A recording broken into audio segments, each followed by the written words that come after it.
రజాకార్ల వల్ల దెబ్బతిన్న తెలంగాణలోని ప్రతి ఒక్క ప్రాణము కోరుకునేది ఒకటే, ఈ రజాకార్ల రాజ్యం అంతమవ్వాలని చేసిన పోరాటంలో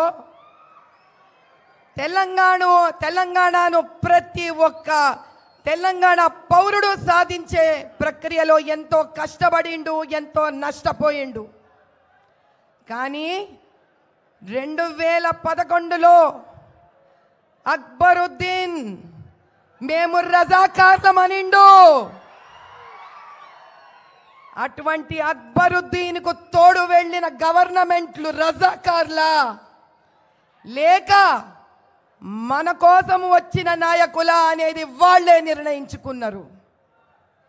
ఎంఐఎంకి తొత్తులుగా నిలబడిన ఓవైసీ ఇద్దరు అన్నదమ్ములు, వాళ్లకు మాటి మాటికి సహాయం చేస్తున్న బీఆర్ఎస్ తెలంగాణను కోరుకునే వాళ్లకు మాటి మాటికి సహాయపడుతున్న కాంగ్రెస్ తెలంగాణని సుభిక్షత కోరుకున్న వాళ్ళ కారు.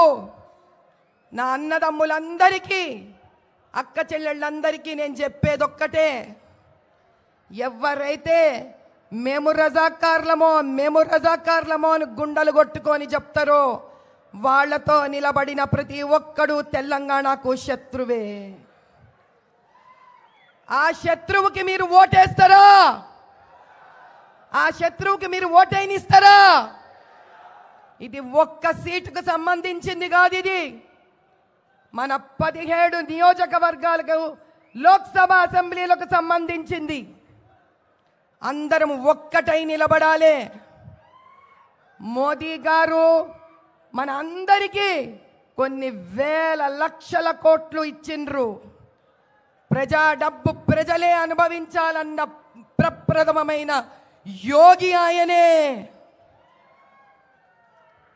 ప్రజలంటే తన బిడ్డల లెక్క ఆలోచించిన మహానుభావుడు ఆయన. కులాలు మతాలు ద్వేషాలకు అతీతంగా నిలబడిన కర్మయోగి ఆయన. ఆయన ఒక్కటే అనిండు, అయ్యా ఈ దేశంలో 4 వర్గాలు ఉన్నాయి. ఈ 4 వర్గాలు ఏ దినమైతే సుభిక్షంగా అద్భుతంగా అభివృద్ధి వైపు పోతాయో ఆ దినం ఈ దేశం ప్రపంచంలోనే నంబర్ 1 అవుతుంది. ఏవి ఆ 4 వర్గాలు? ఒకటి మన దళిత అన్నదమ్ములు, అక్క చెల్లెళ్ళు. అందుకే మురుమురు అమ్మని తీసుకెళ్ళి ప్రెసిడెంట్ చేసిండు ఆయన. 2 రైతన్న. ఏ రైతన్న చెయ్యి పెట్టందే భూమి నుంచి బంగారం పండదో అటువంటి రైతన్న మనకు ముఖ్యమని చెప్పిండు ఆయన. 3 యువత. సింహ గర్జన చేసే యువత. ఆ యువత స్త్రీ అవుతుందో పురుషుడో ఎవరైనా సరే యువతనే. స్త్రీ కనుక సింహమై గర్జిస్తే ఆ సింహం వెనుక నిలబడే ఏనుగే పురుషుడు.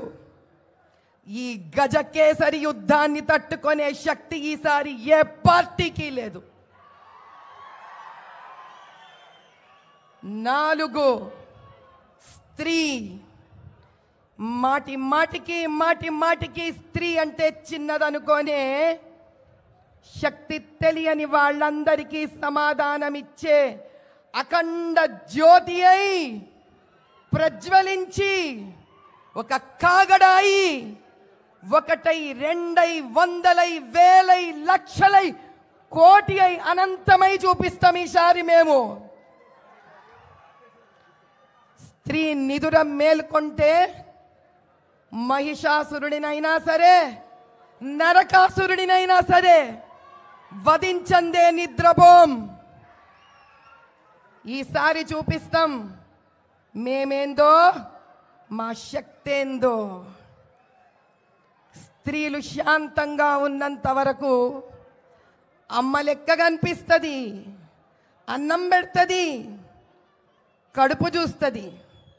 అదే స్త్రీ కోపిస్తే త్రిశూలం తీస్తుంది, మూడో నేత్రం ధరుస్తుంది, ఎంతటి ఓళ్ళనైనా భస్మం చేస్తుంది. ఈసారి ఈడ నుంచి భాగ్యనగర్ గెలుస్తాం. మన ప్రియమైన మోదీ గారికి బహుమతిగా ఇస్తాం.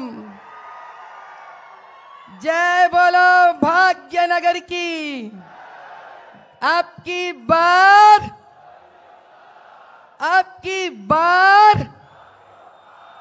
बार बार जय बोलो भारत माता।